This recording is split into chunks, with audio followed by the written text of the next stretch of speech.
welcome to another episode of Toro Podcast. Back again. Back again.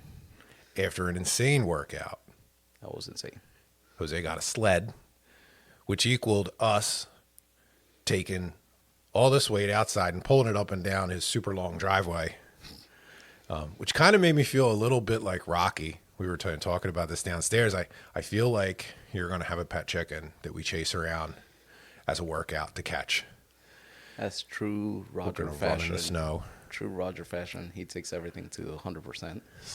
Step one, run in the snow. Step two, pull the weight around, carry the logs, chase the chicken. Bare knuckle box of meats that I will bring. Mid rep, Roger just throws in, "I'll bring the chicken." And I'm like, what? Just tired laughing my ass off. So that's the thing. Like the whole conversation happened in my head, and it came out was I'm bringing a chicken. I'm bringing the chicken. I was just dying. We chop down one of your trees. We'll carry the log around. Be no joke, man. Nah. Dude, we're good. Like, are you guys software engineers, or do you log in Oregon in the summers? Like, It was a good workout. it was. If you were armed and sled on top Yeah, of that. man. Yeah, We got it in just in time before the rain came. we did, man. Although it would have been pretty epic to do that in the rain. We still have that suburban side of us. It's like, no, I don't want to get wet. Yeah, I'm like, oh, my mom said I'm not allowed to get wet. I'm not allowed. I My sup- wife is gonna yell at me if I they support. come in all wet. all the time to pull it in because I just didn't come in dripping wet. I would come in with mud everywhere because I just didn't play where it was like, where there's cement. It was. My dad had a suede glove, and one day going to school, he's like, "Where's your glove?" It was really cold outside. It was snowing, and I was like, I forgot it. He's like, "Here, take my gloves. Just don't get it wet." I got into a snowball fight that day. Came home, glove is ruined. And my dad is like, "Told you not to get wet. You see that? I fell down." Oh. Do you remember how popular like suede quarter length jackets were back in the day? Oh yeah. I had one, got caught in the rain. Let me tell you what. Suede doesn't. Who made suede, man? Why make something that like you can't even get moisture on it, and it gets destroyed? My favorite, I forgot where it's from. Is it from Seinfeld or something? Where he gets a suede jacket and he's like, aren't these made out of cows? Don't cows just live outside? Why is it getting wet? Yeah, Like, what the ruins heck's it. going on? I mean, cows get wet. Yeah. Why is my suede jacket getting wet? And ruining it? You don't see a cow all messed up because of the rain. We're going to do a test. When we work out, so we're going to wear suede and velvet. There you go. Going Suede and velvet outfits. All right, we're gonna start a new fashion trend. We'll be trendsetters, bro. I wonder if there is velvet and suede hats we can wear I'm sure there is. with our podcast name on it. They're getting printed. You'll be sweating just sitting in the house because you have a velvet and suede hat on. I can tell you right now, I'm not wearing it, Roger. Please. Please. If I buy it though, like it's like a gift. You kind of have to wear it, or at least for me to take a picture. No.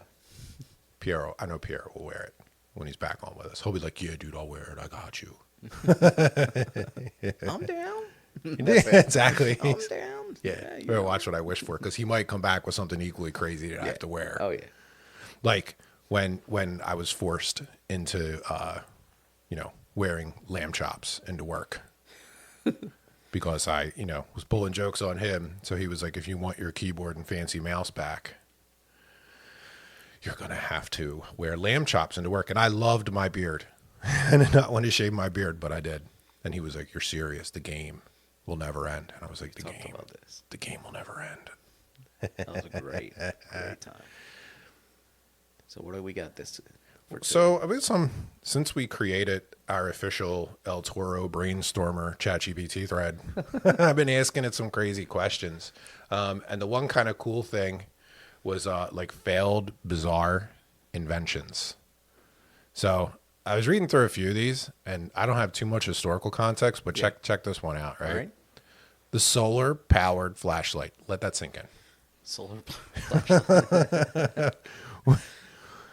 So how does that work? Does it have a really good rechargeable battery in it? Maybe. You can't charge it at nighttime when you're camping. Or can you put it under like a fluorescent light? Or does it charge by moonlight? Is it fancy like that? Is it magic? I don't know. Does magic exist? I doubt it. It might. You don't know. We don't know. Was it so? Well, so if a solar powered flashlight worked for like 4 days, that would call that magical. Or Elon Musk made it. I like the whole we invented this by mistake kind of things. You know what I mean? Like Yeah. 3M wanted to make a glue, and it was a failed glue, and it was sticky, but it wouldn't hold the like hold it all the way.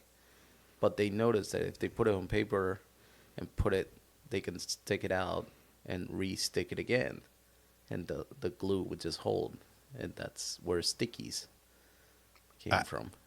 It's awesome. 3M they are the champions of all things that are sticky and removable. Yeah. Like Christmas lights around the world would fall down if 3M sticky tape was never invented. I feel like double-sided tape was invented that way. Like, damn it, we accidentally made both sides sticky. Hold on a minute. See, here's where you're throwing stuff that you don't know if it's true, but you're saying it like it is true. So this might go on to like another topic that we have, which is no, because you do this every time. what? I'm just saying, like, think about that. Like, unless someone was like, "Hey, do we really need both sides to be sticky?" Or did they accidentally put the sticky on both sides of the tape? And they're like, "Wait a minute, I could use this for a bunch of different things." Yeah. But another failed, failed successfully experiment, I guess, right, is the penicillin, right? That was discovered by the scientist named Penicillin, who famously left something out at night and discovered the whatever chemical things it could be used for that. I think that's right. I'm not sure. It sounds right. I feel like he was left like like a glass of milk or something like that, like out, and this then milk. like, I just made magical milk. And he's like, this is penicillin now. Yeah, no, that I think that's a thing. Well, that's like a lot of stuff with chemistry, right? Like, you start boiling stuff in pots and beakers, and you spin it in a circle a whole bunch of times. You write some math on the wall, and then you invent penicillin. Okay, so here it is. His name wasn't penicillin. His name was Dr. Alexander Fleming. I prefer it to be Dr. Penicillin. Dr. Penicillin returned from a holiday to find mold growing in the petri dish of Staphylococcus bacterius. Science word. And then he noticed the mold seemed to be preventing the bacteria around it from growing. So yeah. I like it, man. Yeah. Dr. Penicillin coming through for all humanity. Alexander Fleming. Dude, if it wasn't for Dr. Penicillin, we would just be riddled with rashes and sickness. Guess the year. 1938. 1928. The magical year, man. Tell you what, was the 20s were kind of like zoot suit kind of style, right? I would rock a zoot suit. Actually, 2 generations ago, right? Here's what we're gonna do. Along with the velvet and suede hat, we're gonna wear a zoot suit. So we're going to be magical up top, but retro on the bottom. Retro. My son loves Adidas tracksuits. Oh, they're He has awesome. like in every color. They're loves awesome. it. They're awesome. Dude, it's amazing. Yeah, he wears it all the time. But yeah, I have like one or two I'd be a piece together. I like them though. So I have another What invention. Tell me. Right. What about a waterproof sponge? That's a failed. Well, yes, but does it work? Waterproof. Like, does the water bead off it? Like, if you wax your car, does the water just fall off it? Yeah, if it's waterproof. I guess. What would you need a waterproof sponge for? Not washing the So dishes for these, sure. when Like, to be clear, these are people. people wanted- tried this, yeah, and failed it. And then they were like, "Hey, who wants to buy a waterproof sponge?" And everyone's like, "No one." Don't you hate it when your sponge gets wet? Don't you bet hate that's it when you how it guys started. soap up your sponge and it gets all wet? That's how it started. Then your hands are wet. Who wants wet hand? You know, the one thing I have to say, I don't like when someone like shakes my hand and it's slightly wet, like they just wash their hands. Don't do that. Don't shake. Don't touch me with your wet hand, because I can't determine if you were a walker or if you washed your hands. And just to define a walker is someone who walks out of the bathroom without washing their hands. Oh Lord. So like I'll do that to Piero sometimes. I'll come over, like I'll just come out of the bathroom and I'll leave one hand wet, and I'm like, "What's up, bro?" And I'll shake his hand. I'm like, "I forgot to wash my hands. Sorry." And then I walk away. Why would the inside of your hands be wet if you're a walker, though? When the outside, because you're You could holding, be doing some unless crazy you're like shit. like trying to hold back the splash from coming back. Well, like, like- why would that? Well, it doesn't was make like a sense. It's mishap. like, Like, a failed like experiment. you get it, Like, you get it on the why back would of you your say left that? hand, and then you wipe it with your right hand, and now you have a wet hand. Yeah, I don't know. I don't know, man. If you blacklight a bathroom, it's everywhere, man. It's just like you'll think, "Oh, I keep the bathroom so clean." As soon as someone goes in there, it's like cat spray, man. It's everywhere. Is urine also like light up? Yeah, man. Why not? I mean, It should. I It's know. it's biological material, right? Or is the light not that fancy? I don't know. I always just I might be talking. yeah, again. Shit again. Again, I mean- right? No, but I always just knew it from, of course, like semen, right? Or Yeah, like I know what's been going on in here. The worst is when you take it to like a place you don't expect it. You're like, WTF is happening around here? yeah. Is it a murder scene or is someone having a good time? All right, I got another one. And this for it. one's obvious. For it. Ejector seats for helicopters. Oh, this so wait a minute thing, right? You don't think it can work, right? It can't work if you go straight up. But what if it was like, yeah, exactly. What if it was like take you out to the side and dump you downwards with force? I don't know if the helicopter's falling. Checked her. But as soon as you said it, oh, dude, that's hilarious. I saw a YouTube video where a guy actually spent like 6 months making an ejector seat for his car. He would put his boys in the car and he would just be like, "You know what, dude, I'm not doing it today." And the door would swing open and the seat would throw him out. And they would be splayed on the ground. It was like a whole thing. He did it for forever. The other thing I thought that was funny too that I saw, which was ridiculous, was these like kids. And they had nothing better to do on a Friday night, so they go to Burger King and they order like 200 waters. And I guess their friend worked there and was willing to fill up 200 Burger King plastic cup waters. And he stick them in the back of a van with all the waters. Yeah. And he has to hold them all. And they just start driving. And then break all of a sudden, yeah. And it goes everywhere. Yeah, it's all that. So ejector seats don't work. Nope. What about pedestrian airbag suits? Pedestrian airbag suits. I've seen those. They're not that bad. So if you actually think of the like the concept of, like older people falling and all that stuff, right? Have you seen those? No. Oh, I'm going it's- to very soon. Oh, it's hilarious. Like, you mean like not hilarious, but like I just realized it's like old people falling. Oh yeah, it's hilarious. I don't mean it that way, but like the way that it is, it's almost like a neck thing, and then it detects if you're falling, and then like Inflates? a balloon falls like to create like a helmet around you. Get my mom a new Christmas gift. I'm like, put this on now. Let me push you. Let me test it. I want to see this. I want to record Let me it. push you. Watch out. We're going to test this thing. Let me know how you feel. I didn't clip it in yet. No.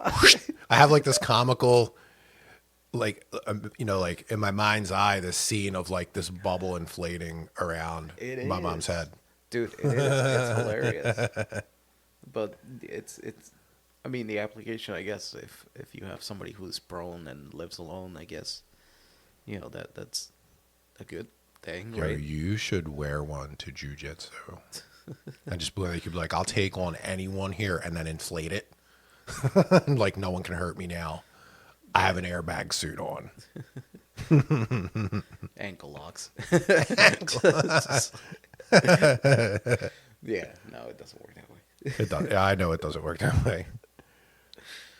But yeah, All right, here's one that's utterly ridiculous. An inflatable dartboard. inflatable. That can't ever work. If the darts are not, Okay, that's not fun, right?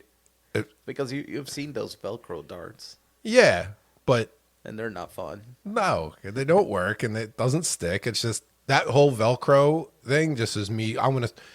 If you put me in front of an inflatable Velcro dartboard, I'm immediately going to throw my darts at my friend as soon as they walk to get their darts. Like, that's what I'm going to do and try and make them stick to that person, right? Is that it? A That's all different. battery powered battery charger Battery power, battery charger. that you charge. Well, isn't that? What is Just- it? I mean, like, just thinking about it, right? Like, I can find uses for this, right? Like, your phone is pretty much a battery, right? Yeah. And when you carry a battery bank, it's a battery power, battery charger. And your laptop becomes a battery charger. So that's actually a useful invention.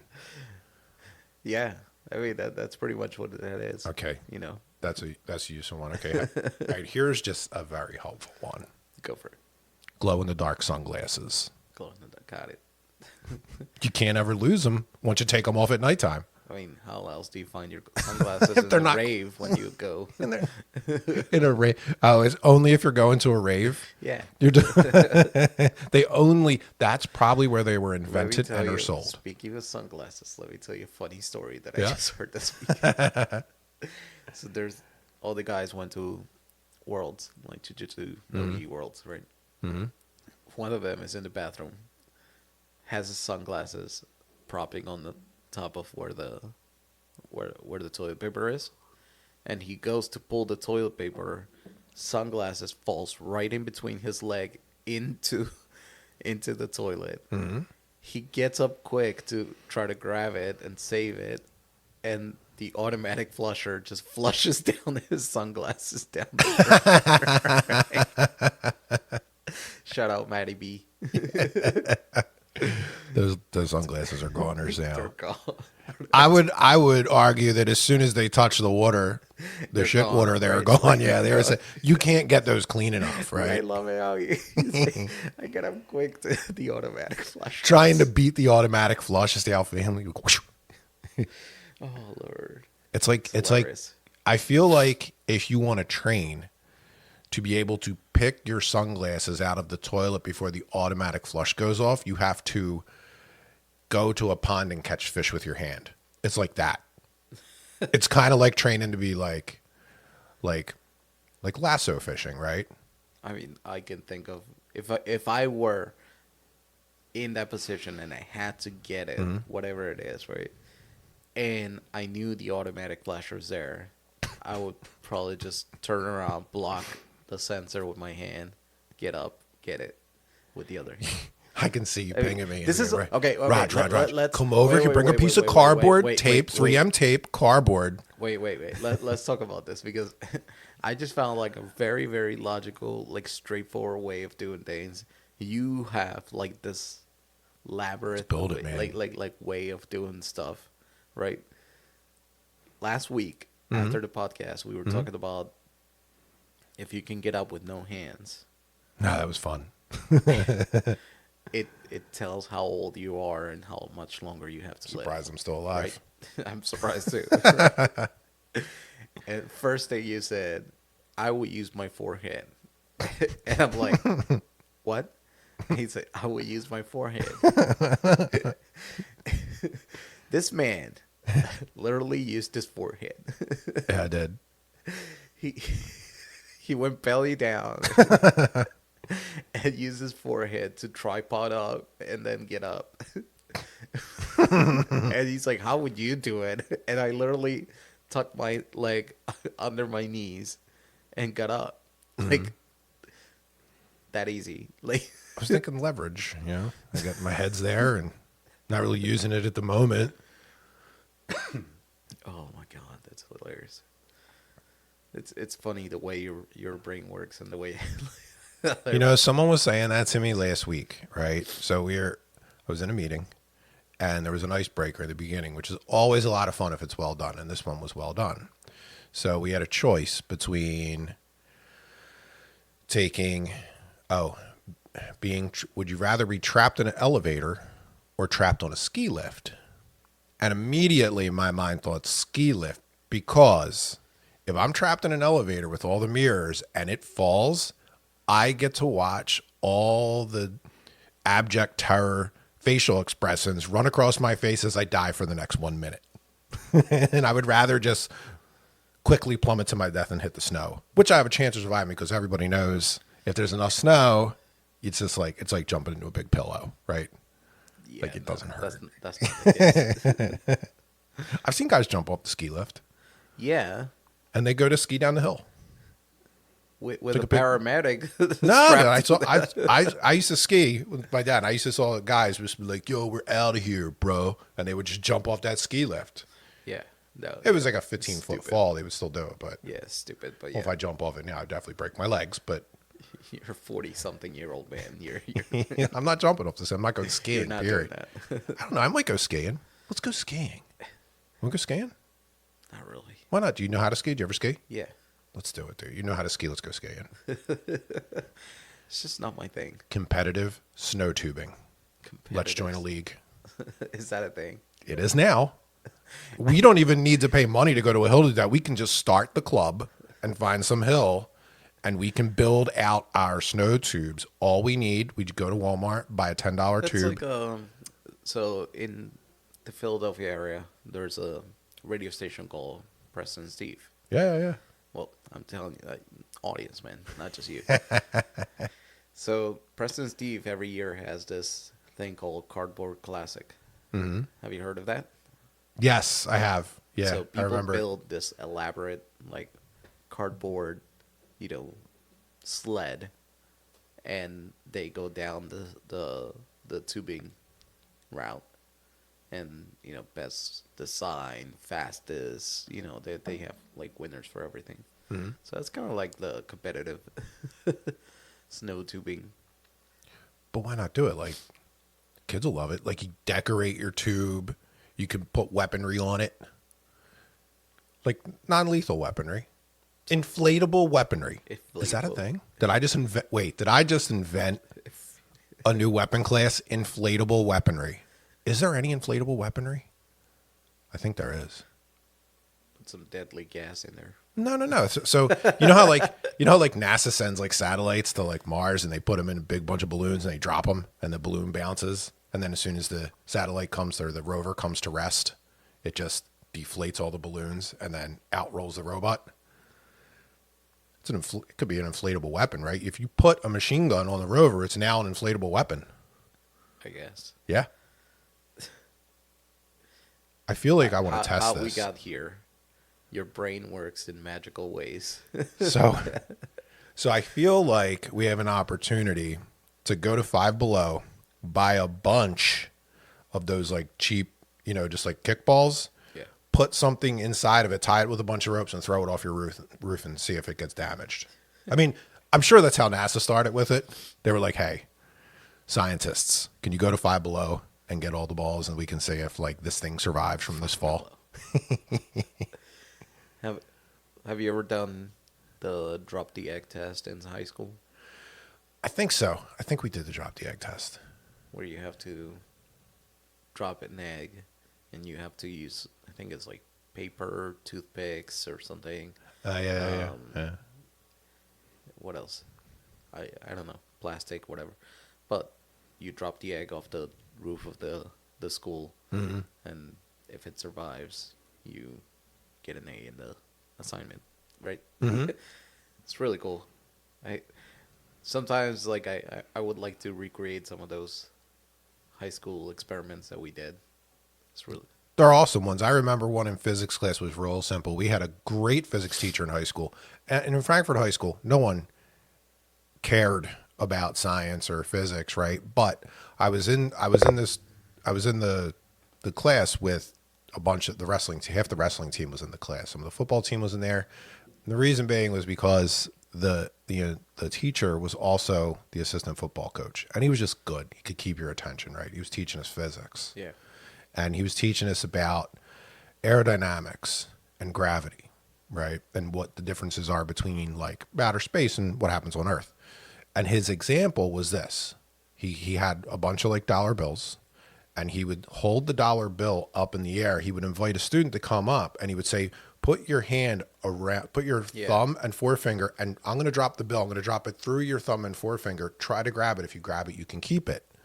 So that was fine for a majority of the students until he got to the wrestlers, whose dexterity and hand-eye coordination is insanely quick.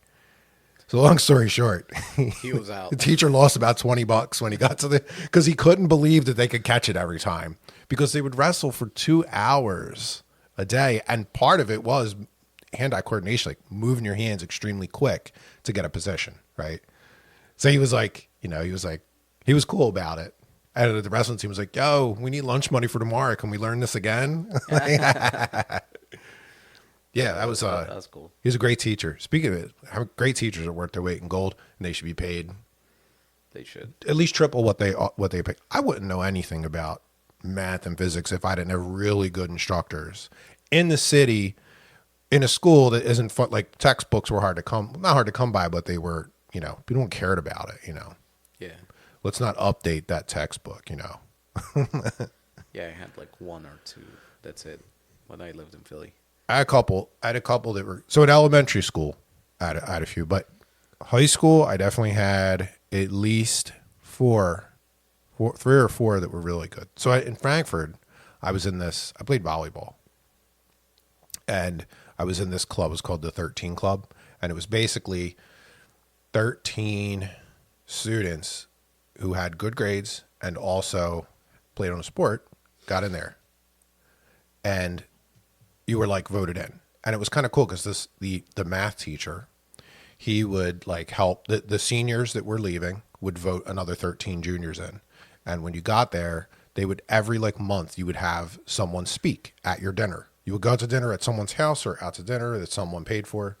And we would have like a different like coach or someone who had like a sports business. But we had Joe Frazier speak with us at one point. He came to my friend's house to hang out and tell us about boxing and how he did school and what he learned. And that dude is just first off, his hands were like pieces of lead. When he shook everyone's hand, his knuckles weren't really like knuckles. They were like bars of metal. And he was just cool. He was just like a cool dude. And he told us all the stories about his fights with Ali. And he said the most memorable thing he has fighting Muhammad Ali was one, he hit hard, and they were long, painful fights, but he said he never stopped talking, which he was impressed. Ali talked the whole time while he was fighting and boxing. He would get punched in the face mid-word. Like he would be talking smack to Joe Frazier. Getting tired yet, Joe? You getting tired yet? While he's beating on him or getting beat, he was never quiet. Joe Frazier said it was so maddening. Like fighting It's him. actually really interesting to hear, because you always kind of hear like from the winner's perspective, but not many people will hear it from the loser's perspective. Yeah. Joe Rogan just had Daniel Cormier, right? Mm-hmm. He's like this UFC heavyweight champion. He used to be, and then John Jones just came and like killed him. Yeah, he was like Olympic wrestler, like everything.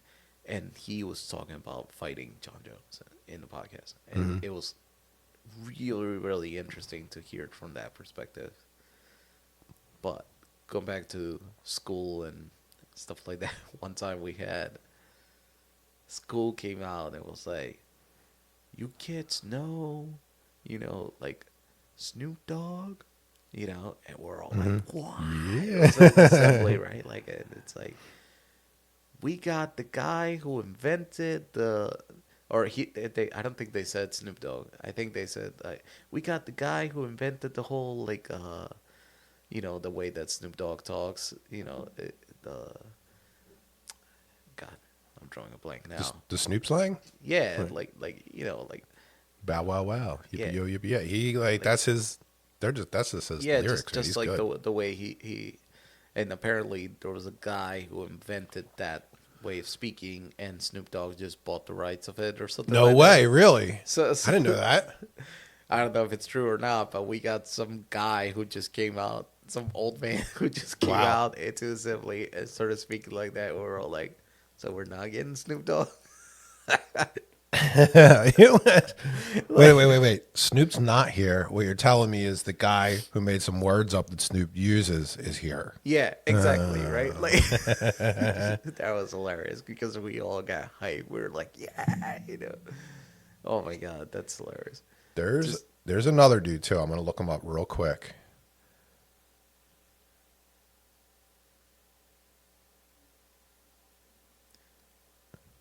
hold for dramatic effect.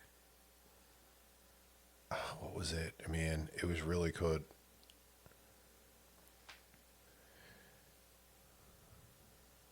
No, that's not it.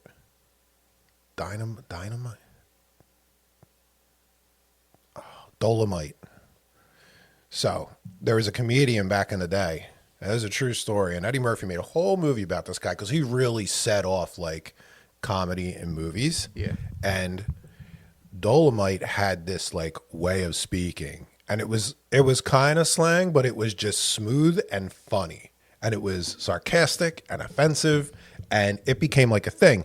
And this guy, like he would just do comedy clubs and shows, and he got his way of speaking, talking to this homeless guy, this bum that he would go give him like $100 and he'd be like, tell me all your stories.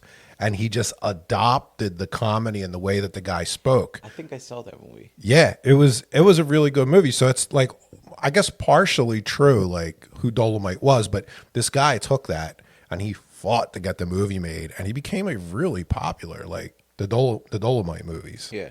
And Eddie Murphy was perfect in it, but that was another instance of inherited slang, so to speak. My favorite story I heard last week was the Rick Ross. Do you know who Rick Ross is? Yes. The original. Not who the guy who dresses up in like the general suit, the comedian Rick Ross. No. I'm way off. So I apparently You're thinking of, I know who you're talking about. okay. I apparently gave him a new name. This is You're my talking head about the guy who does all the roasting and all yeah, I renamed someone. My bad. that. He might be Rick Ross, actually. Is it true? Yeah, I don't know. Well, I don't know. let's call me correct and move on. Anyway. Um, so Rick Ross is a rapper too, right? But the original Rick Ross, I guess, was this drug dealer who was illiterate, but he was really good at like moving money and doing stuff and all that. So finally one day he gets caught, goes to jail, and they charge him with like the 3-strike rule or something like that because of everything that they found on him, or everything that they're charging him at once, like one after another. They're putting the 3-strike rule, and that's what they ended up charging him for. In jail, he learns how to read, and then finds out that never has the court ever charged somebody at once with the 3-strike rule, and it's usually 3.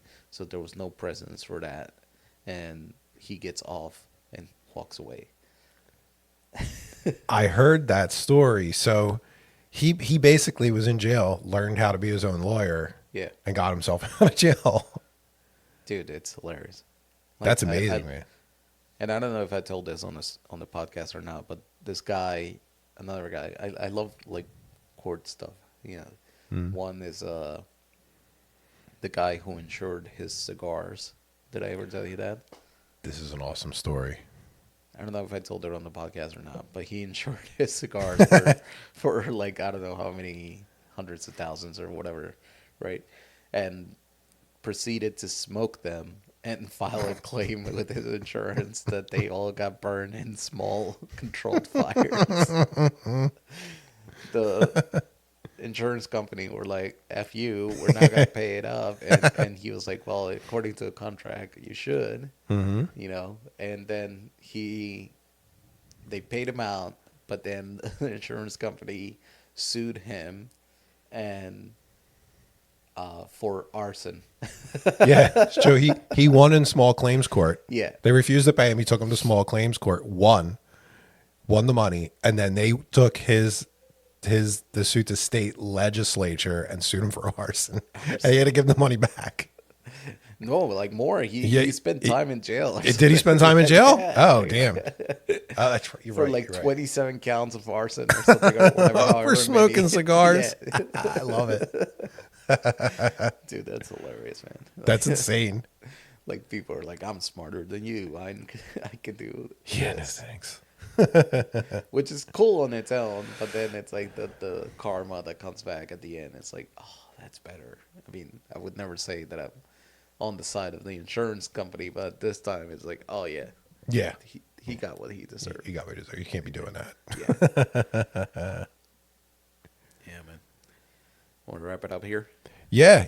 I think we had. I think we got a Good light one, man. podcast today, but a good one. We'll be back next week. I mean, Christmas is upon us, so I think I'm gonna come with some crazy thing. Actually, I have a new image to share. Okay. We'll save it for next week. All right. Talk to you later. Peace out.